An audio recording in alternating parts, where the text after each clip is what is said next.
완효성 제품을 밑거름까지 보장하기 위해 밑거름에 많은 양을 넣어놓고 기도하시지 말고 밑거름 언제 기도는 너무 조롱이잖아요. 그렇죠. 2월 3월까지 터져야 되니까 비 안 오게 해주세요. 덜 덥게 해주세요. 이렇게 하고 있어야 되는 거예요. 네. 안녕하세요. 농사 대신 알려준 남자들. 농대남들입니다. 네, 오늘은 마늘하고 양파 생육 관리에 대해서 전반적인 내용을 다 다뤄볼 겁니다. 처음부터 진짜 양파, 마늘 처음 심는 것부터 수확까지 저희가 알아볼 테니까요. 구독, 좋아요, 알림 설정 해주시고 영상 시작하도록 하겠습니다. 양파 마늘 심을 때가 됐어요. 아, 심을 때 됐죠? 그리고 양파 마늘은 또 이제 드실 거 하시는 분들도 있고 크게 하시는 분들도 있고 하니까 네. 되게 중요한 이야기일 것 같습니다. 양파 마늘이 그리고 어느 정도 또 고질소 작물이어서 맞아요. 아직까지도 농가분들이 질소만 신경 쓰시는 분들이 되게 많아요. 아, 그쵸. 요소 주시는 분들 진짜 많아요. 네. 그러니까 이게 다른 작물에 비해서 이게 과수나 뭐 그런 다른 채소 부류에 대해서 이상하게 요소를 주시는 분들이 진짜 많더라고. 맞아요. 그러니까 마늘 양파는 그 잎도 좀 약간 억세기도 하고 그렇죠. 다른 애들에 비해서 형태도 좀 다르잖아요. 그렇죠. 그리고 어쨌건 뭐 글쎄요 뿌리 작물이라고 얘기하기 좀 그렇긴 한데 어쨌건 뭐 뿌리 채소라고 얘기하기 그렇긴 한데 어쨌건 땅속에 묻혀 있으니까 그렇죠. 맞아요. 비로 딱 뿌렸을 때 피해도 덜 보기도 하고 티도 안 나고 잘. 티도 안 네. 그니까 뭔가 좀 요소 같은 거를 많이 뿌리시는. 맞아요. 나 유한도 많이 봐. 진짜로. 유한도 많이 뿌리실 수밖에 없다고 생각이 드는 게 토양 pH를 낮추고 뭐 이런 걸 떠나서 어찌됐건 황을 공급하니까 농가분들이 이제 황 공급하면 마늘 향도 좋아지고 양파 향도 좋아지고 하다 보니까 유한을 조금 뭐 많이 쓰실 수밖에 없는 환경이지 않나 라는 생각이 듭니다. 이제 양파 마늘 패키지 시리즈로 해서 그 부분을 오해를 우리가 풀어드리고 네. 맞는 이제 매뉴얼을 한번 같이 좀 고민해 보는 쪽으로 영상을 진행해 보시죠. 네, 알겠습니다. 말씀드리기 전에 아까 말씀하고 싶다고 하신 게 하이프? 네, 하이프라는 기능이 새로 생겼다고 하더라고요. 이게 그 하이프가 우리 같은 네. 소형 유튜버. 아니 근데 소형이 아니라 제가 보니까 50만이더라고요. 50만. 아 그래? 50만 이하. 50만이야? 그러니까 50만 이하가 소형일 수 있어요. 유튜버한테. 우리 입장에서는 네. 너무 소형이지. 소형 유튜버들을 응원해 줄 수 있는 굉장히 좋은 수단이기 때문에 앞으로 구독, 좋아요, 알림 설정도 좀 부탁을 드리지만 영상에 이제 하이프를 좀 눌러가지고 우리를 좀 하이라이트 될 수 있게 좀 홍보될 수 있게 도와주시면 우리가 더 용기를 내서 농업 부분을 좀 바꿔보고 올바른 농업이 정착될 수 있도록 기업들이 바뀌고 관이 바뀌고 이제 현명한 소비자들이 현명한 소비 패턴을 할 수 있도록 바꾸는데 조금 더 힘을 내보겠다라는 거를 조금 말씀을 드립니다. 결국 구걸하는 거예요 또. 아니 그리고 돈이 안 든대요 그게. 그게 공짜야. 네, 공짜예요. 공짜니. 우리 돈 좋아요 하는 것처럼 그냥 공짜입니다. 돈 드는 거 그러니까 뭐 보내주실 필요도 없고 돈 보내주실 필요도 없고 그냥 공짜만 이렇게 눌러서 응원만 좀 해주십시오. 네. 알겠습니다. 그러면은 바로 양파, 마늘 영양 관리에 대해서 말씀드릴 건데 첫 번째로 초기 영양 관리 얘기하기 전에 마늘, 양파도 마찬가지로 퇴비도 뿌리시고 그다음에 석회도 뿌리시고 하시잖아요. 근데 마늘, 양파 하시는 분들이 퇴비하시면서 막 고자리팔이나 이런 거에 대해서 조금 더 주의하셔야 될 필요가 분명히 있지 않습니까? 있죠. 네. 그래서 그런 부분에 대해서 먼저 말씀드리고, 그러니까 밭 준비에 대해서 먼저 말씀드리고, 그 다음에 영양 관리에 대해서 한번 말씀드려보는 시간 가져보도록 하겠습니다. 네, 그러면은 밭 준비 관련해서 저번에 저희가 했던 것처럼 배추처럼 석회를 진짜 많이 하시진 않는 것 같아요. 제 생각에. 근데 또 퇴비는 좀 많이 하시는 것 같아요. 이게 아무래도 인식 자체가 양파 마늘은 질소를 주면 잘 자란다라는 인식이 있으시니까 저는 퇴비도 결국에는 뭐 인상 가리값의 보정보다는 결국에 유기태 질소가 제일 많이 공급이 된다고 생각이 되어지거든요. 그렇죠. 그런 부분이 이제 관행적으로 있으신 것 같아요. 남아 있으시니까 맞아요. 그러니까 석회는 사실 그렇게 크게 신경 안 쓰셔. 네. 뭔가 얘네가 그래도 약산성 토양에서 잘 자라는 편이고 맞아요. 심지어 강산성 토양에서 그러니까 얘네가 내염성이 되게 약하긴 한데 산도에 견디는 힘은 또 반대로 조금 더 강한 편이기도 해요. 그러니까 염에는 강하지만 염에는 약하지만 pH 범위는 좀 넓다. 진한 거 주면 죽고 근데 산성 토양에선 그래도 좀 잘하고 이러니까 이제 석회를 좀 덜 주시는 편인 것 같고 거기에 플러스로 뭔가 이제 질소를 꾸준하게 주고 싶어 하시는 농법을 추구하시다 보니까 퇴비는 글쎄요 평균 내기 좀 어렵긴 한데 일반 다른 채소랑 비교했을 때 저는 이제 평당 주는 퇴비의 양이 그래도 곱하기 2, 곱하기 2.5 이렇게 주시는 것 같습니다.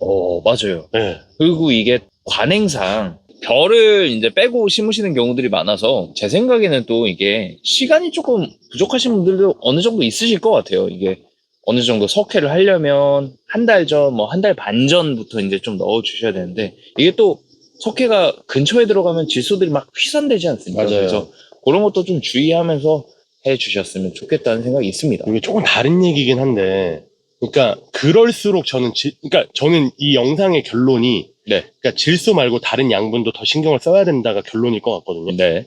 그러니까 그거 말고 다른 결론들도 있지만, 네. 양분 얘기했을 땐 지금 질소를 너무 많이 하고 있으니 네. 좀 줄이시고, 그리고 되게 양파 마늘에 도움이 많이 되는 인산, 칼륨, 칼슘, 황도 신경을 쓰세요. 그렇죠. 물론 뭐 미량원소도 있고 마그네슘도 있지만, 근데 예전에 네.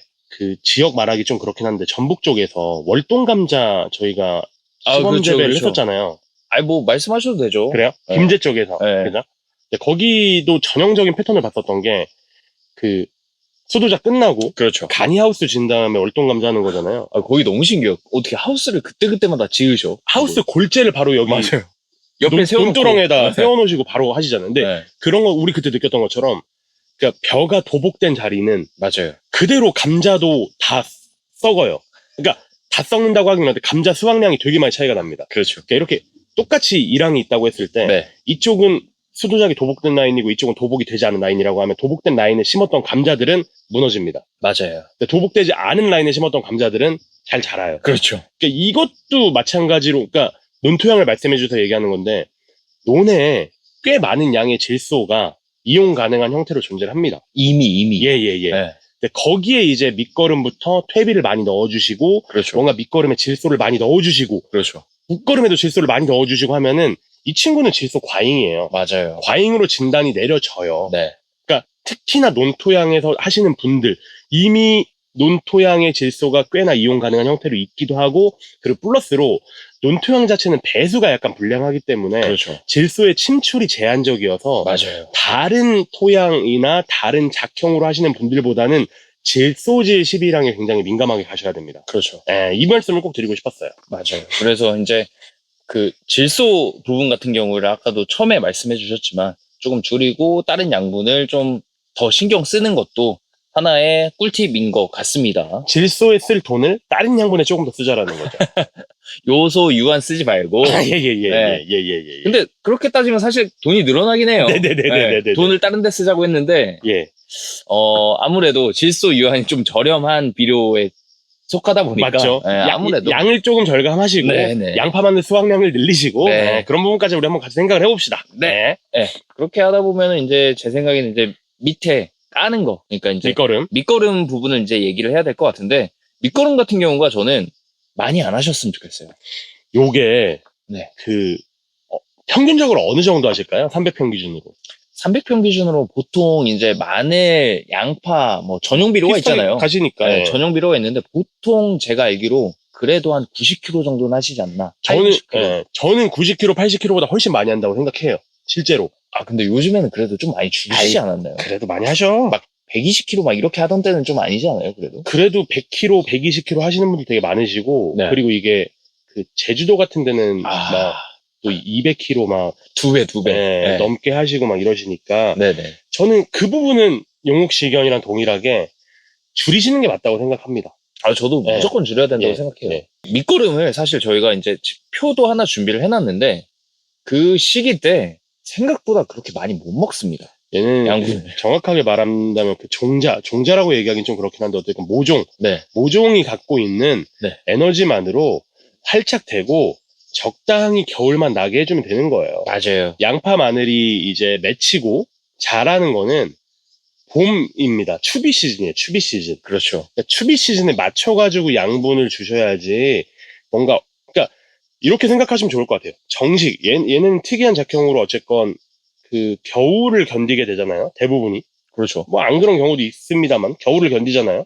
그러면 정식은 활착이 돼서 겨울을 견디면 되는 거고요.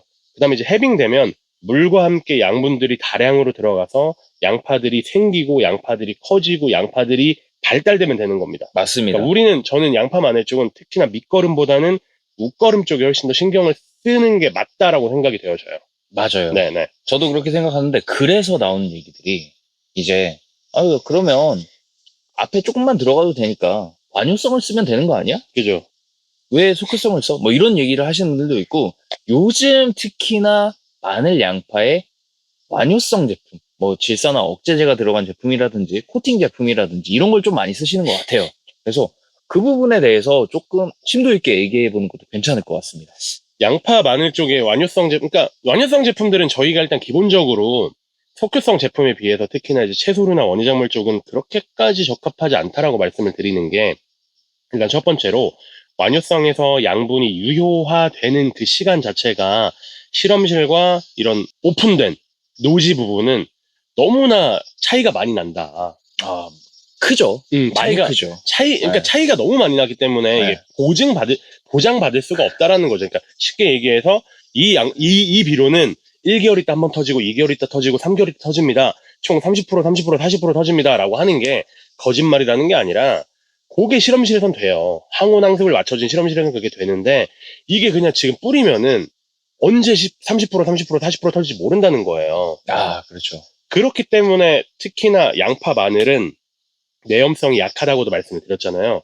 그 양분을 좋아하긴 하는데 다량 양분을 한 번에 주는 것 자체가 수확량을 큰 폭으로 감소시킵니다. 맞습니다. 그러니까 내염성이 약하다는 말은 결국 동일하게 비료를 한 번에 많이 주면 비료에 탈이 난다는 얘기랑 똑같은 거잖아요. 그래서 전 완효성은 사실 위험하다라고 생각을 해요. 네. 한 번에 터질 확률도 있기 때문에, 그리고 안 터질 확률도 있기 때문에. 네. 그리고 뭐 더 디테일하게 말씀을 드리면 그 우리가 웃거름이 중요하다고 말씀을 드렸잖아요. 네, 웃거름이 중요하다고 말씀을 드리긴 했지만 그 웃거름이 1차, 2차, 3차 정도로 생각을 했을 때 1차, 2차, 3차에 들어가야 되는 NK라든가 칼슘이라든가 인산의 비율이 조금씩은 달라집니다. 그렇죠. 달라질 수밖에 없는데 맞아요. 그거를 보증할 수 없다라는 거예요. 네. 예를 들어서 뭐 칼슘은 저희는 조기 공급을 굉장히 중요하게 생각을 하죠. 근데 뭐 칼슘의 공급 가능한 형태가 뭐 3차 옷걸음에 변한다든가 네. 뭐 인산의 공급 가능한 형태가 3차 옷걸음에 된다라든가 아니면 질소질이 1차 옷걸음에 갑자기 엄청 많이 들어가가지고 또 병에 약해지게 되고 막 벌만을 생기고 2차 생장 생기고 그럴 가능성이 분명히 존재한다라는 거니까 그렇죠. 우리가 컨트롤이 불가능한 형태의 뭔가의 물질들이 땅에 들어가는 건 저는 원하지 않습니다. 그렇기 때문에 완효성도 마찬가지의 맥락으로 그렇게까지 사실 저는 추천드리고 싶지가 않고 네. 그리고 두 번째로 완효성이 한창 지금 양파 마늘 쪽에 적용될 때랑 지금이랑 날씨가 변했습니다. 아, 날씨가 저는 진짜 큰 것 같아요. 네. 날씨가 정말 커진 것 같은 게 요즘에는 저번에도 저희가 말씀드렸지만 추석에도 더워요. 반팔 입어야 돼. 네, 추석에도 반팔 반바지 입어야 되고요. 그리고 11월에도 느낌이 달라요. 이게 11월에 보통 이제 위에 좀 두툼한 거 좀 꺼내가지고 입긴 해야 되는데 그게 아니라 낮에는 더워가지고 벗어. 반팔이나 긴팔 정도 입고 있다가 저녁쯤 돼야 이제 추워가지고 맞아. 이제 두툼한 옷을 입는데 옛날에는 사실 좀 11월만 돼도 굉장히 좀 날씨가 서늘했단 말이에요. 근데 요즘 같은 날씨에는 특히나 작년에 생각해 보시면은 굉장히 더웠습니다. 굉장히 더워가지고 이런 말도 있었어요. 이제 어느 정도 생육을 하다 멈춰야 되는데 얘가 너무 웃자라 버렸다. 이런 케이스도 굉장히 뉴스에 많이 난 걸로 제가 알고 있습니다. 날씨가 변했잖아요. 날씨의 변동성이 크잖아요. 네. 날씨의 변동성이 크다는 얘기는 뭐 여러 가지 측면에서 해석이 가능하지만 완효성 제품으로 봤을 때는 완효성이 이런 오픈되어져 있는 이렇게 광활한 공간 안에서는 더욱더 그 성능과 성분을 제대로 보증받을 수 없다라는 이야기가 일맥상통하겠죠. 그렇죠. 완효성 제품이 유효한 형태로 변하는 건 결국에 이게 뭐 질산화 억제건 아니면 뭐 폴리머 코팅이건 간에 그 어떤 기작이건 간에 땅에 수분이 많고 땅에 지온이 높으면은 빨리 침출되는 겁니다. 아, 그렇죠. 아니, 이건 그냥 마찬가지예요. 네. 뭐 다른 양분 다 마찬가지고요. 근데 지금 말씀하신 대로 언제까지 더울지, 언제까지 비가 올지 그 누구도 예측을 못해요. 그렇죠. 그러니까 쉽게 얘기해서 완효성 제품이 양파 마늘에 들어가는 개념은 저는 이게 11월에 들어가세요, 12월에 들어가세요라는 개념이 아니라 당연히 2월에 들어가세요, 3월에 들어가세요, 4월에 들어가세요라는 개념으로 밑거름의 형태를 주신다고 생각을 해요. 그럼 밑거름 몇 월에 줍니까 지금 기본적으로? 예를 들어서 그냥 9월이라고 할게요.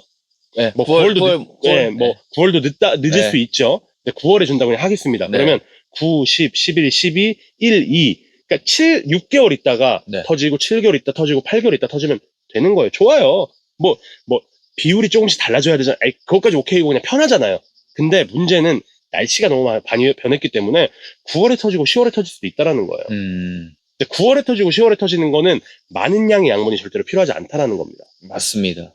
어차피 얘는 활착만 시키면 되고 겨울만 나게 하면 돼요. 맞아요. 겨울만 나게 하려고 뭔가를 많이 먹이는 것도 되게 중요하긴 한데 겨울을 잘 나게 하려면 그거 말고 기능성 물질 같은 것도 굉장히 중요한 역할을 많이 하니까 그런 논법처럼 완효성 제품을 밑거름까지 보장하기 위해 밑거름에 많은 양을 넣어놓고 기도하시지 말고 밑거름 기도는 너무 조롱이잖아요. 그렇잖아. 사실 이게 양파 마늘 쪽의 완효성 제품을 하려면은 네. 이게 노동력을 절감시킨다는 측면으로 편한 측면으로 가야 되니까 네. 원래라면은 밑거름 더하기 웃거름 양을 밑거름에 넣어야 되는 거야. 그렇죠. 아니 상식적으로 그렇잖아요. 그렇죠. 한 네. 번만 하는 네. 게 네. 원리 원칙으로 좋은 이유니까. 그래서 150kg, 180kg로 300평에 넣어야 되는 거야, 네. 한 번에. 네. 넣은 다음에 이게 9월, 10월에는 터지는 게 일부만 터지고 그렇죠. 2월, 3월까지 터져야 되니까 비 안 오게 해주세요. 덜 덥게 해주세요. 이렇게 하고 있어야 되는 거예요. 네네. 그러니까 이 방법이 나는 절대로 맞지 않다는 거지. 날씨까지 변했으니까. 맞아요. 네.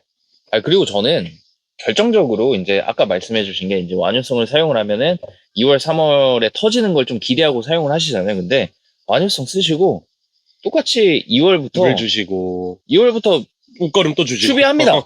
그러니까 저는 이 완효성을 줘야 되는 이유를 잘 모르겠는 게 분명히 뭐 처음에 밑거름을 하시고 웃거름을 안 하시려고 원래 완효성을 주는 거잖아요. 근데 그 개념이 아니라 그냥 일단 옆에서 좋다고 하니까 완효성을 써요.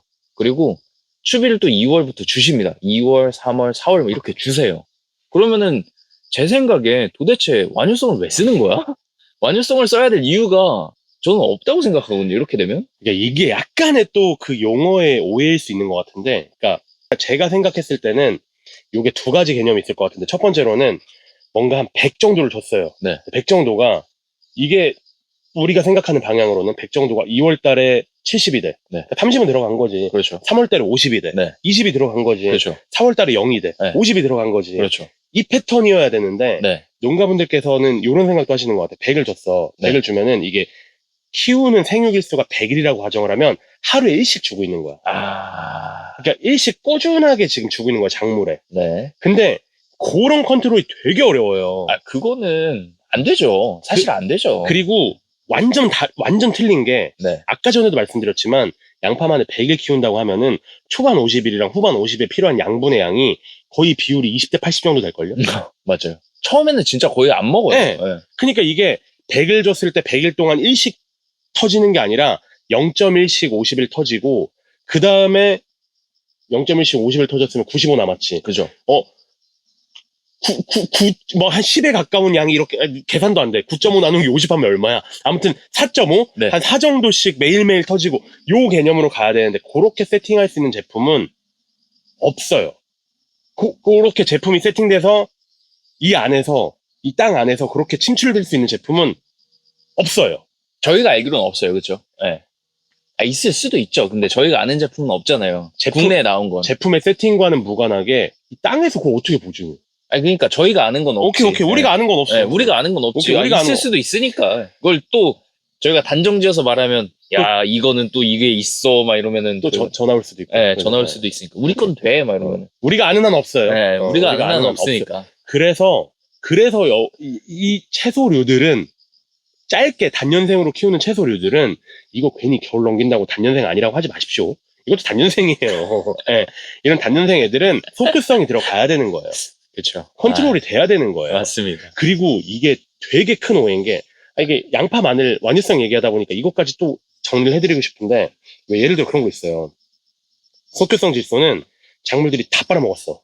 그러니까 바로 비절이 나온다고 생각을 하시는데 그것도 오해예요. 당연히 오해죠. 그것도 오해인 게 작물들이 질소를 먹었어. 네. 그럼 질소의 결국에 최종 이용산물은 아미노산이잖아요. 그렇죠. 질소가 아미노산이 될 때까지는 굉장히 여러 가지 기작과 회로들이 필요하고 네. 그 시간이 되게 오래 걸려요. 꽤나.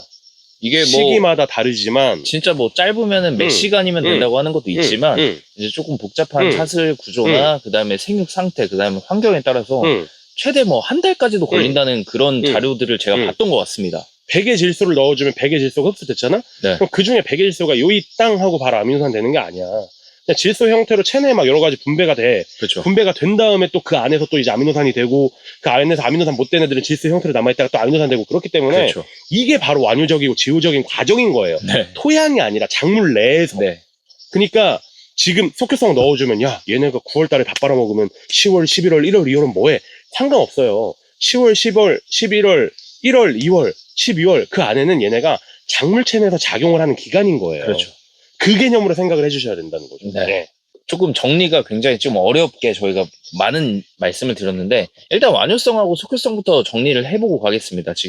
저희가 지금 완효성 제품은 지금 말씀드렸던 게 코팅 비료, 그 다음에 뭐 질산 억제제 비료를 조금 사용을 자제하는 게 낫지 않을까라고 말씀을 드렸고 그에 대한 이유를 몇 가지를 말씀드렸는데 제가 말씀드렸던 첫 번째 같은 경우에는 마늘하고 양파 같은 경우에 밑거름을 하시고 또 추비를 던지신다는 게 저는 가장 큰 문제라고 말씀드렸고 박세진님께서는 완효성 비료 같은 경우에는 언제 터질지 보증하기가 가장 힘들다. 이게 마늘이 생장하는 그 곡선에 따라서 적정량을 딱딱딱 맞춰서 줘야 되는데 지금같이 변화된 환경 그리고 마늘, 양파에 정확하게 딱 맞춰서 줄 수 없는 기술적인 한계들이 있기 때문에 완효성을 주는 게 그다지 좋지 않다라는 말씀을 날씨가 해주셨던 것 변했잖아요. 네, 날씨가 변했으니까 날씨가 변화무쌍하니까 그걸 보증하는 게 더 힘들 것 같습니다. 맞아요. 그래서 일단은 저희가 또 시간이 생각보다 많이 됐어요. 그러면 이 영상의 결론은 네, 밑거름 하실 때 네. 밑거름 양을 좀 절감을 하시고 네. 웬만하면 속효성 쓰셔라. 네. 바로 결론 내릴 수 있는. 아니 이거 되게 훌륭한 메시지입니다, 사실. 아니, 그거에다가 이제 네. 앞에도 조금만 더 정리해 보겠습니다. 이제 벼 같은 걸 재배하시고 나서 다음에 심는 분들 같은 경우에는 특히나 더 질소에 좀 신경을 쓰시고 질소를 더 줄이고 인산하고 가리나 다른 양분들 양을 조금 더 늘리시는 것도 고려를 해보시면 좋을 것 같고 퇴비를 많이 사용을 하시잖아요. 퇴비를 많이 사용하시는 것도 결국에 조금 이 친구의 생기간이 길다라고 생각하셔서 그렇게 주시는 건데 퇴비 양도 어찌됐건 적정량이 분명히 있습니다. 그 적정량에 맞춰서만 주시되 고자리파리 같은 거 굉장히 많이 일어나니까 토양 살균, 살충 굉장히 잘 해주시는 신경 거 쓰시고 신경을 쓰시고 그리고 퇴비도 잘 부속된 거 사용하셔야 되고 맞아요. 그리고 석회 같은 경우에는 잘 신경 안 쓰실 수 있습니다. 마늘, 양파 같은 경우에 왜냐면은 토양 pH에 견디는 힘이 조금 강합니다. 이 친구들은 염에는 약하지만 pH 범위가 좀 넓기 때문에 약산성 조금 더 산성된 토양에서도 잘 자라서 좀 덜 신경 쓰셔도 된다는 장점이 있지만 요거를 내가 또 무리하게 한 달 이내에 좀 사용을 하시면은 질소 같은 경우가 이제 같이 휘산되는 경우들이 있어요. 그래서 가스 피해가 날 수 있으니까 그런 부분 좀 주의하셔가지고 재배하시면 좋을 것 같다는 말씀을 드렸습니다. 네. 네. 정리를 하다 보니까 굉장히 많은 말을 했어요. 길어. 네. 그리고 많이 얘기를 너무 많이 했어. 네. 그래서 이런 부분들을 좀 생각을 해보시고 재배하시는데 도움이 되셨으면 좋겠다는 생각이고요. 저희는 다음 편에서 또 초기 영양관리 아직 다 못 끝냈으니까. 그렇죠. 네. 지금 밭 준비까지만 했어요. 네. 이 부분에 대해서 말씀드리는 시간 가져보도록 하겠습니다. 지금까지 농사 대신 알려준 남자들. 농드남들이었습니다. 감사합니다. 예전 패턴은 밑거름에서 그래도 90kg, 웃거름에서 한 60kg 요 정도 양을 줬었던 것 같은데 전 이게 거꾸로 돼야 된다고 생각해요. 거의 뭐 인산, 황, 마그네슘 이 친구들은 거의 0 가까이 붙어 있고 질소도 중요하고 칼륨도 중요하고 한다고 하는데 이 친구들도 뭐 거의 안 먹습니다. 거의 뭐 붙어 있어요, 이 친구들은. 그러니까 사실 초기에 정말 이 친구들이 양분을 안 먹는 겁니다. 안녕하세요. 농사 대신 알려준 남자들. 농드남들입니다. 네, 이번에는 마늘, 양파 두 번째 시간입니다. 맞습니다. 근데 저희가 첫 번째 시간에 완효성, 속효성 얘기하다가 그냥 시간이 다 간 것 같아요. 완유성을 많이 쓰시니까. 네. 근데 완유성을 쓰시는 것보다는 그 완유성이 그리 싸지 않아요. 비싸죠. 네, 네. 싸지 않은 제품을 좀 잘못된 농법으로 쓰시는 것 같아서 쓰실 거면 좀 잘된 농법으로 쓰시거나 아니면 다른 걸 쓰셔라라고 네. 추천을 드렸었던 거고 네. 네. 중요한 얘기입니다. 맞아요. 네, 좀 진짜 생각을 좀 해보시면 좋을 것 같고 네. 그러면은 완효성이든 속효성이든 어찌됐건 네. 그 안에 들어있는 질소, 인산, 칼륨 이 비율이 굉장히 중요하고 그죠. 그러면 또 여기다 질산칼슘 써도 되냐 네. 이런 내용까지 한번 얘기를 해보면 좋을 것 같은데 네. 적절한 비율 그러니까 질소, 인산, 칼륨이 어느 정도로 들어가 있는 걸 가장 추천하시는지 그거에 대해서 가장 궁금해 하실 것 같습니다. 자, 양파 마늘 같은 경우는 어쨌건 질소 요구도가 높은 작물이에요. 네. 질소 요구도가 높은 작물이어서 전체 생육 주기로 봤을 때 질소가 칼륨보다 좀 높게 들어가야 된다고 생각합니다. 저도 동의합니다. 무조건 동의합니다. 근데 그 비율이 1.5까지는 좀 센 것 같아요. 제가 봤을 때는. 저도요. 네, 1.5까지는 좀 세고 네. 한 1.3, 1.2 정도. 예를 들어 질소가 한 25kg 들어갈 때 네. 칼륨이 한 20kg 정도. 그렇죠. 그 정도 레벨로 들어가는 게 제일 좀 무난하고 적합하지 않나라는 생각을 합니다. 그러니까 지금 말씀해 주신 게 질소 대 칼륨 비율이 1.2대 1 정도. 그러니까 1.2 대. 질소가 조금 더 많이. 질소가 예를 들어 12%면은 칼륨이 10%, 9%짜리 그렇죠. 적합한 거죠. 네. 근데 그런 제품을 찾으셔서 좀 해주시면 좋을 것 같고, 근데 아까 전에도 인산 얘기도 해야겠네요, 인산. 네. 여기서 인산은 저는 높을수록 좋다고 생각해요. 되게 특이하죠. 마냥 높으면 근데 좀 그러니까 이제 어느 야, 정도 여기서 뭐 인산 60%짜리 쓸 거 아니잖아. 쓸 거 아니잖아. 이게 좀 오해를 하셔요. 아이, 항상 이게 저는 항상 이거 만들고 하다 보면은 농가분들이 인산 높은 거 쓰라고? 그러면 인산 가리를 때려 박으면 되나? 약간 이런 식으로 약간 오해를 아이, 하시니까 설마. 용성 인비를 줘야겠네 이렇게 하시니까 알았어. 그러면 오해하시지 않게. 네. 인산이 높으면 높을수록 좋은데, 질소만큼 높아질 수는 없으니까. 그렇죠. 네, 질소보단 높아질 낮아야 수는 없다. 됩니다. 네. 근데, 기본적으로 쓰시는 패턴이 어떤 식으로 돼 있었냐면, 옛날에, 네. 지금 관행 농법 하시는 분들, 전생의 주기에 들어가는 질소 인산 가리의 비율을 보면은, 2대 한 0.3, 0.4대 1 정도? 그렇죠. 이런 느낌으로 들어가셔.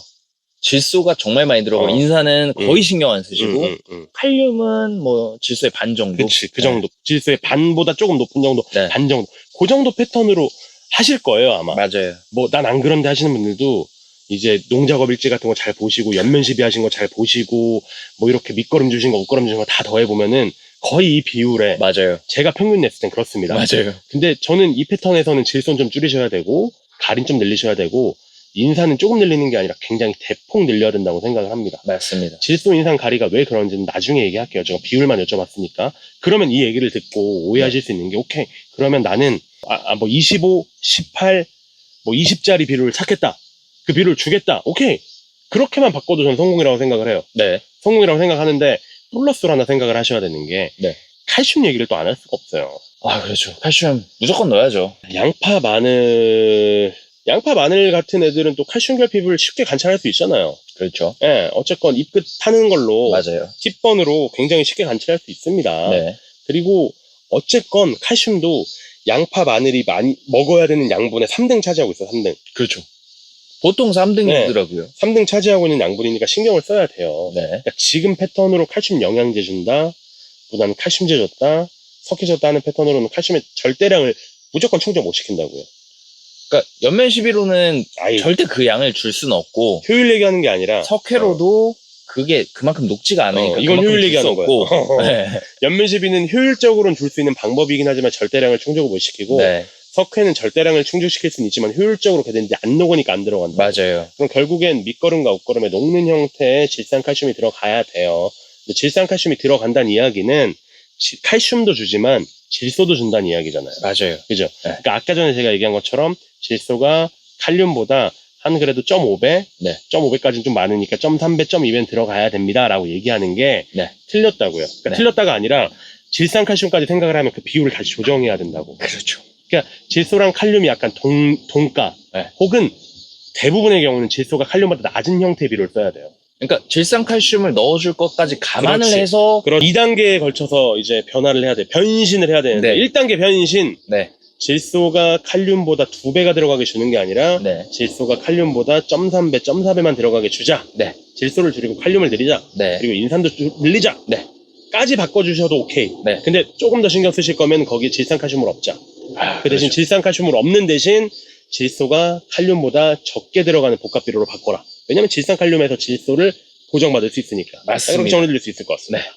그럼 그렇게 하면은 그럼 결국에 얼마 줘야 되냐? 구독 부탁드립니다. 몇 킬로 줘야 되냐? 양. 몇 킬로 줘야 돼? 300평에. 요것도 마찬가지로 전 이런 접근을 별로 좋아하진 않습니다. 네. 왜냐면 사토랑 식토가 다르잖아요. 그렇죠. 그리고 아까 말씀하신 윤작한 것처럼 거랑 그렇죠. 벼 키웠던 데랑 다르잖아요. 네. 근데 기본적으로 이렇게 생각을 할게요. 양파 마늘의 적정 지비량이 300평 기준으로 150kg 정도라고 하겠습니다. 1년 동안 1년에 150kg 들어간다고 했을 때 기본적으로 예전 패턴은 밑거름에서 그래도 90kg, 웃거름에서 한 60kg 요 정도 양을 줬었던 것 같은데 전 이게 거꾸로 돼야 된다고 생각해요. 오히려 반대로 네. 밑거름에 네. 60kg, 네. 밑거름에 90kg를 네. 줄 수 있게 네. 밑거름 양을 좀 대폭 줄여라. 맞아요. 아, 웃거름 양을 늘리고. 웃거름을 늘리고 네. 밑거름을 줄이자. 그럼 또 이런 질문 하시겠죠. 야, 양파마늘 내염성 나 때문에 내염성 안 좋은데 웃거름 이렇게 주면은 작물이 심겨져 있는 상태에서 고랑으로 주고 피복했는데 애들 다 쓰러지는 거 아니야? 잘 녹고 염류 집적도가 낮은 애들로 바꿔서 주시면 되잖아요. 그러니까 지금 패턴상 양파 마늘은 50일, 50일 봤을 때 이 50일보다 앞에 뒤에 50일이 훨씬 더 빨리 크는데 맞아요. 지금 애들이 비료에 약하다는 이유로 앞에 50일에 많이 주고 뒤에 50일에 주는 건 잘못된 거잖아요. 그렇죠. 그러니까 양파 마늘 입장에서 보면은 앞에 50일보다 뒤에 50일에 뭐 많은 걸 먹여야 된다고요. 많은 걸 먹였을 때 얘네들한테 장애 없게 먹이려면은 그러니까 이 그렇죠. 친구들 안타까운 거지. 왜 하필 많이 먹는 애들이 왜 약하게 태어났냐고. 많이 먹는 애들이 약할 수밖에 없는 게 뿌리 보면 그렇지. 낮이잖아요. 뿌리 보면. 그렇지. 네. 이거는 청근성이라고 부를 수도 없는 뿌리잖아. 이 뿌리가 있냐 솔직히. 아니 저희가 막 TR율 막 어. 얘기하고 위에 지상부하고 지하부 크기가 뭐 높으면은 1.2, 1.5 막 이 정도가 적정한 수준이다 이렇게 말씀드리는데 마늘 양파는 뭐 TR율이라고 말할 것도 없죠 이게. 알이 없다고 봐야지. 이만큼 자라잖아요. 길어봤자 진짜 물론 이렇게 있지, 큰 뿌리도 있지. 있어요. 근데 그치. 대부분 뿌리가 이만큼 자라고 몇 가닥 이렇게 나오는 그렇지. 거지. 그러니까 그렇게 태어난 친구들이니까 우리가 그럼 이 친구들 입장에서 많이 먹어야 되는 시기에 먹이를 많이 주는 건 인정이고 당연하고 네, 네. 근데 그 먹이를 얘네가 뭔가 아프지 않은 형태로 먹일 수 있게 그렇죠. 해줘야 된다라는 거. 야 그것이 그렇게 하면 다 쓰러져라는 얘기를 하기 전에 안 쓰러진 애들로 많이 먹여야 된다라는 거죠. 맞아요. 그 포인트예요. 결국엔 자라는 그 시기와 작기를 봐야 된다라는 그렇죠. 거니까. 네. 제가 자료도 하나 가지고 왔는데 이게 좀 영어로 써 있어서 좀 죄송하긴 합니다만 요거는 연구된 자료입니다. 이거는 어디에서 한 거죠? 오레곤 대학교 주립대학교야. 네. 좋은 데야. 네, 거기에서 이제 연구한 거고 2011년에 연구된 오래 안 됐네. 비교적 되게 최근 자료입니다. Cumulative Nutrient Uptake 네. Pound per Acre. 네. 예. 뭐 에이커당 얼마나 들어가야 되냐 이건데 그냥 경향만 저는 말씀을 드려볼게요. 경향상 지금 심은 지 60일째부터 좀 표현을 해주고 있습니다. 이 친구들이. 60일도 0이에요. 지금 60일도 거의 뭐 인산, 황, 마그네슘 이 친구들은 거의 0 가까이 붙어 있고 질소도 중요하고 칼륨도 중요하고 한다고 하는데 이 친구들도 뭐 거의 안 먹습니다. 거의 뭐 붙어 있어요. 이 친구들은. 그러니까 사실 초기에 정말 이 친구들이 양분을 안 먹는 겁니다. 그러니까 밑거름에다가 굉장히 신경을 쓰실 이유가 사실 크게 없다. 아까 저희가 말씀드린 대로 밑거름 그냥 활착만 되면 되는 거예요. 맞아요. 양파 마늘 입장에서는 적당히 활착시키고 겨울만 나게 하면 되는 겁니다. 맞아요. 그게 끝이에요. 맞아요. 그러니까 밑거름에 쓸 돈을 웃거름에 쓰세요. 맞아요. 네, 그게 포인트입니다. 바꾸시라고요. 웃거름을 늘리시고 밑거름을 줄이시고 이렇게 양쪽을 바꿔가지고 하시는 게 훨씬 더 합리적이라는 거 말씀드리고 싶었고 네. 아까 말씀하신 것처럼 칼슘이 3등이에요. 3등이에요. 네. 칼슘 많이 먹네요, 확실히. 많이 지금 질소랑 칼륨, 질소 1등, 칼륨 2등 보이죠? 네. 근데 질소랑 칼륨만큼 먹어요, 사실. 그러네요. 어마무시한 거라니까. 근데 이거를 우리 질소랑 칼륨을 영양제로 다 줘? 못 주죠. 아니잖아. 못 주죠. 질소랑 칼륨 무조건 비로 주시잖아. 그렇긴 절대 못 주죠. NK 하시고 요소 하시고 유한 하시잖아. 맞죠. 근데 왜 칼슘은 영양제로만 하시냐고. 그러니까 칼슘도 밑거름부터 좀 신경을 쓰시자. 이게 유전적 수확량이라는 게 있어요. 네. 그러니까 이게 어떤 품종이건 간에 이게 품종이 개량되어지고 품종이 육종되어질 때는 얘는 그러면 몇 톤까지 300평에 몇 톤까지 수확할 수 있다라는 게 다 연구가 됩니다. 네. 근데 야 나 칼슘 안 줬는데 칼슘 결핍 없어. 칼슘 결핍 안 왔어. 칼슘 별로 필요 없어 라고 하시는 분들은 그 유전적인 수확량의 레코드 있죠. 네. 거기에 절반 수준도 도달하지 못하고 있는 겁니다, 지금. 그러니까 제대로 얘네가 크면은 10톤이 나와야 돼. 그렇죠. 근데 아무런 그런 생리장애 전조 증상 없이 3톤이 나와버렸어. 네. 그럼 농가분들 입장에선 야 그래 생리장애 안 왔다. 이게 끝날 게 아니라는 거지. 야, 원래 칼슘 10톤, 결핍 안 왔으니까 칼슘 안 줘도 돼가 아니라는 거지. 거잖아요. 10톤 해야 되는데 3톤밖에 못하고 있다는 거야. 3등으로 많이 필요한 양분이니까. 그렇죠. 근데 진짜 확실히 칼슘 많이 필요하긴 합니다. 그리고 질소 많이 필요하고 아까 말씀하신 것처럼 질소가 조금 더 많이 들어가긴 하네요. 칼륨보다. 그러니까요. 근데 그 비율이 절대로 2배까지 갈 수는 없어요. 그렇죠. 네. 여기 표에서도 2배가 아니라 거의 붙어 있습니다. 사실. 그러니까 0.2배 정도가 네. 적합하다니까요. 구독 부탁드려요. 저희 다 보고 얘기하는 겁니다. 자료를 다 보고 얘기하시긴 그럼요, 하네요, 그럼요. 정말. 저 미리 다 일찍 그냥 자료 다 보고 와요. 아, 그래요? 네. 그냥 와가지고 대충 떠드는 거 아니에요. 저는 항상 깜짝깜짝 놀라긴 하는데. 다행이다. 찍었는데 맞췄다. 들켰다. 천만다행이다. 그래서 지금까지 내용을 좀 정리해 보면 말씀해 주신 것처럼 질소, 인산, 칼륨이 예전 같은 경우에는 뭐 질소가 2, 그 다음에 인산이 뭐 0.5, 0.3, 그 다음에 칼륨이 1. 그러니까 비율상 2대 0.5대 1 정도 되는 비율로 항상 공급을 하셨는데, 비율 자체를 질소를 좀 많이 줄이시고 인산을 좀 많이 올리셔가지고 질소가 1.2, 그 다음에 인산이 질소보다는 조금 낮게 뭐 1이라든지 0.8이라든지 요 정도 수준으로 주시고, 그 다음에 칼륨 같은 경우에는 1 정도로 관리를 하는 게 좋다라고 말씀해 주셨고요. 거기에 추가적으로 칼슘이 정말 많이 들어가야 된다. 그래서 칼슘 양을 조금 신경 써주시는 거. 그리고 뭐 당연하겠지만 뭐 황도 신경 쓰면 좋을 거고요. 마그네슘도 신경 쓰면 좋을 거고 미량 요소들도 신경 쓰면 좋을 겁니다. 하지만 그 중에서도 칼슘은 굉장히 많이 들어가야 되는 친구이기 때문에 칼슘까지 신경 쓰자. 근데 이 칼슘은 석회나 연면시비로 주는 게 아니라 질산 칼슘으로 줘야 되니까 밑비료에 쓰는 그 질소의 양이 조금 낮은 걸 선택해야 질산 칼슘에서 질소가 들어가가지고 아까 제가 말씀드렸던 1.2대 0.8대 뭐 1 정도의 비율을 맞출 수 있겠죠. 따라서 그런 비료를 밑거름으로 쓰시고 추가적으로 질산칼슘까지 같이 쓰자라고 말씀을 해주셨고, 오해하시면 안 돼요. 질산칼슘 안 쓰실 거면은 그 비율 바꿔야 됩니다. 질소가 맞아요. 더 높아야 돼요. 네. 근데 질산칼슘 쓰시는 게 맞으니까. 네. 예.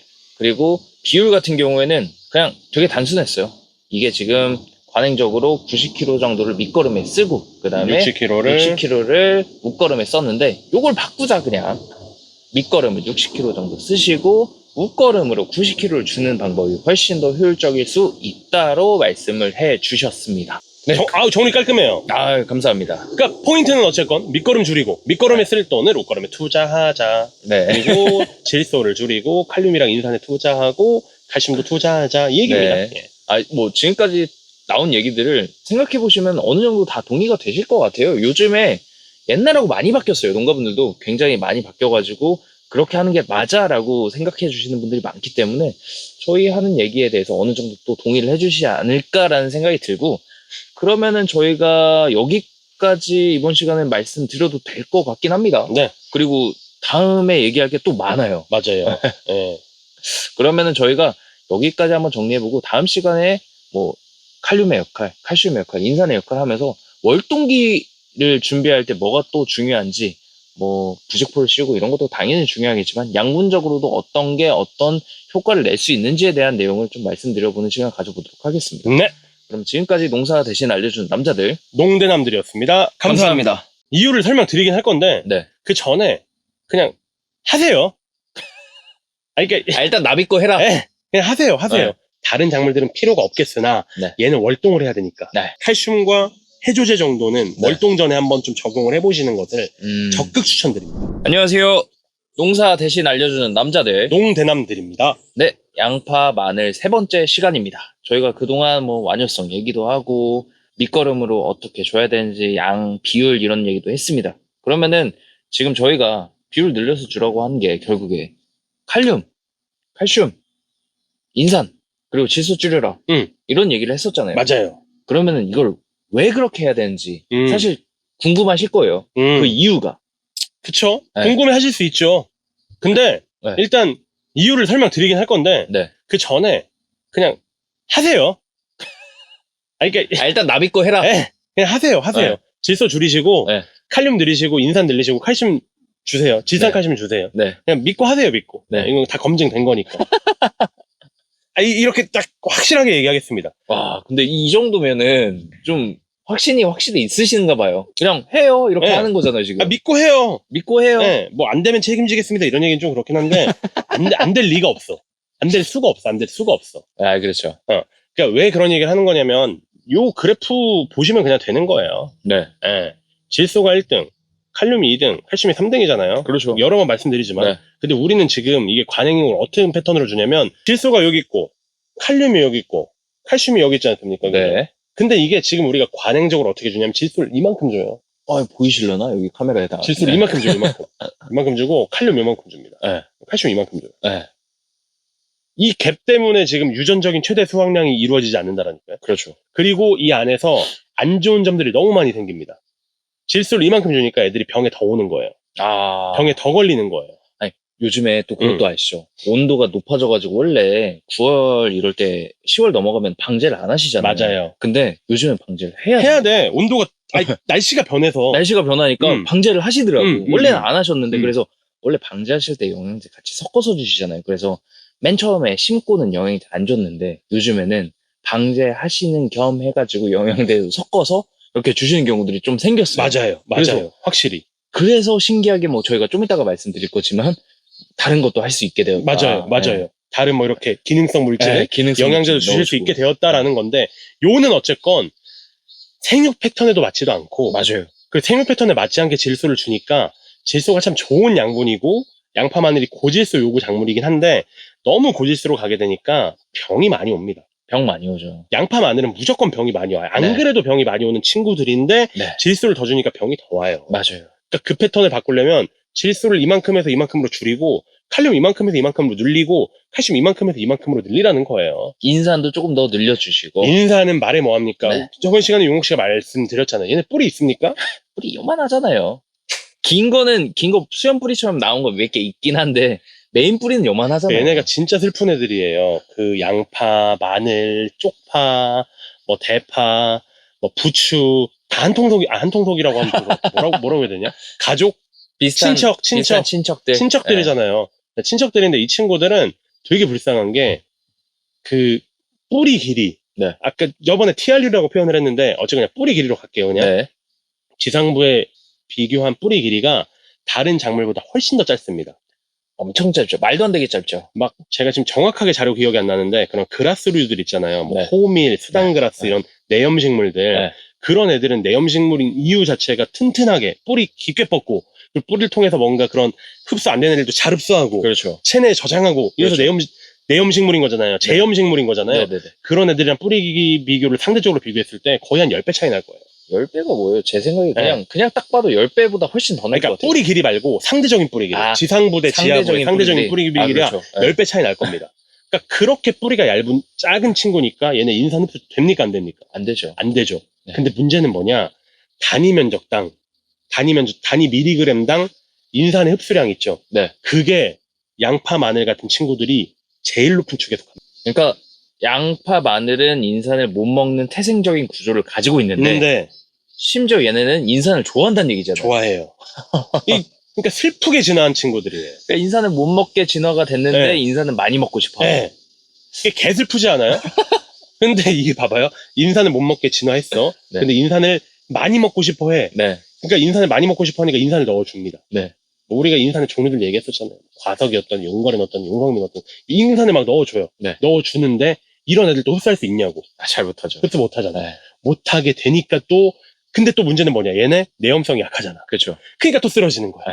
그러니까 이게 계속 악순환이 반복이 돼요. 그러니까 제가 말씀드리는 건 이러한 생리적인 특성과 선천적인 한계를 갖고 있지만 인산 요구도 자체는 요구도가 아니라 미리그램당 인산의 함량으로 표현을 할게요. 이건 진짜 훨씬 더 정확한 지표입니다. 그렇죠. 인산을 얼만큼 먹고 싶어 해가 아니라 나 몸속에 인산이 이만큼 있어야 돼. 네. 라는 지표니까 아예 차원이 다르게 인산의 요구도를 우리가 확실하게 볼 수 있는 자료인데 이 자료에서 마늘, 양파는 그 우리가 키우는 이런 원희작 중에 탑랭커입니다.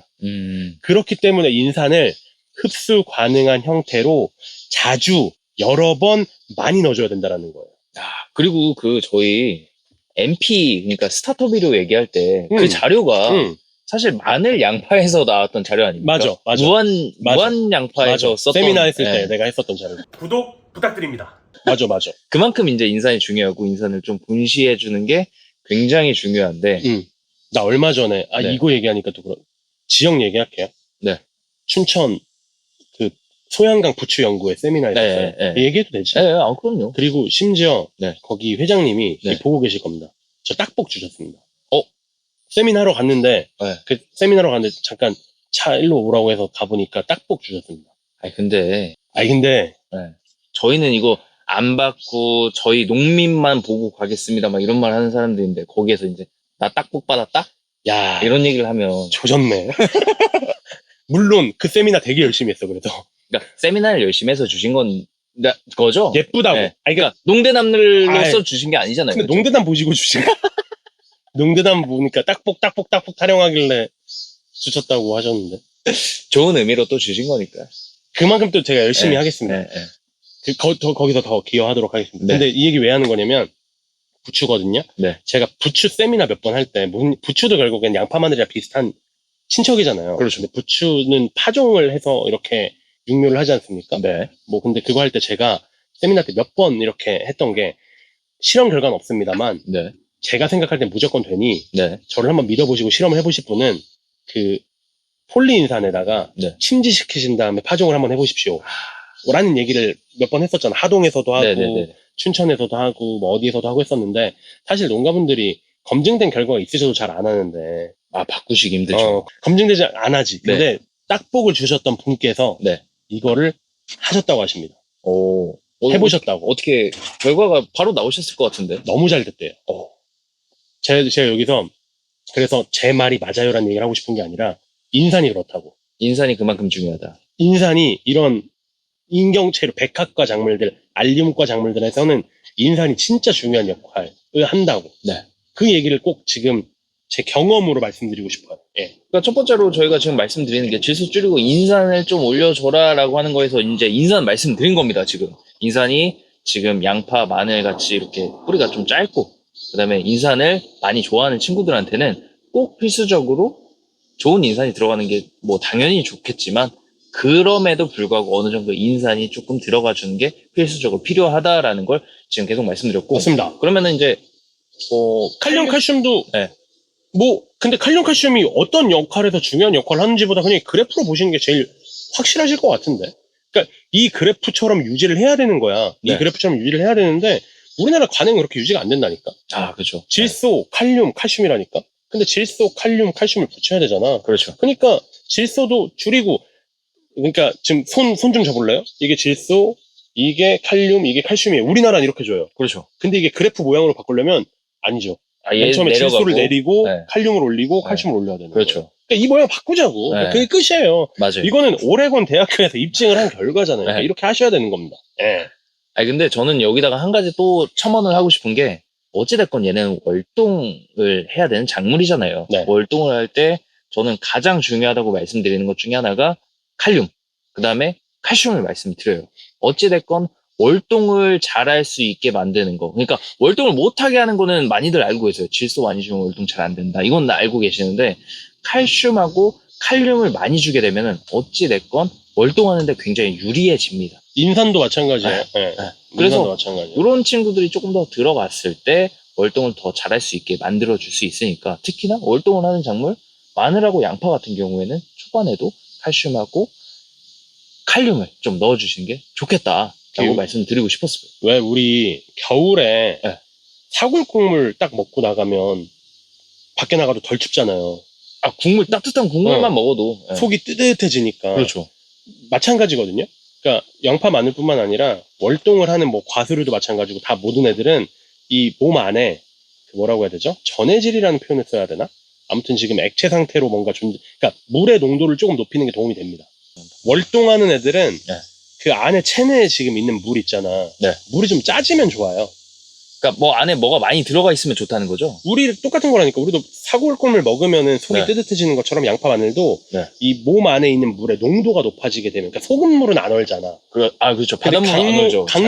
강물이랑 소금물을 비교해 봤을 때 강물을 얼는 날씨에도 그렇죠. 바닷물은 안 얼잖아. 맞아요. 너무 추우면 얼겠지. 그렇죠. 근데 똑같은 온도면 안 얼잖아. 네. 왜냐면 바닷물이 강물보다 짭짤하니까. 그렇죠. 그렇다고 바닷물 좋다는 거 아닙니다.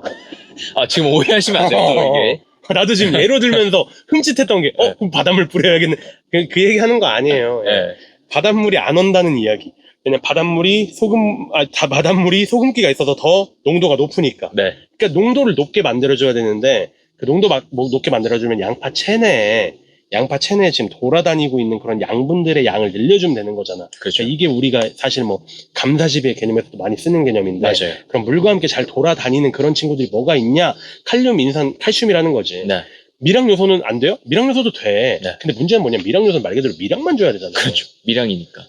많이 줄 수 있는 애들 중에 몸에 돌아다니는 애들을 꼽자라는 거야. 네. 질소 같은 경우는 얘네가 몸에 돌아다니지 않는다는 얘기가 아니라 질소가 들어가게 되면 영양생장이 되잖아, 바로. 맞아요.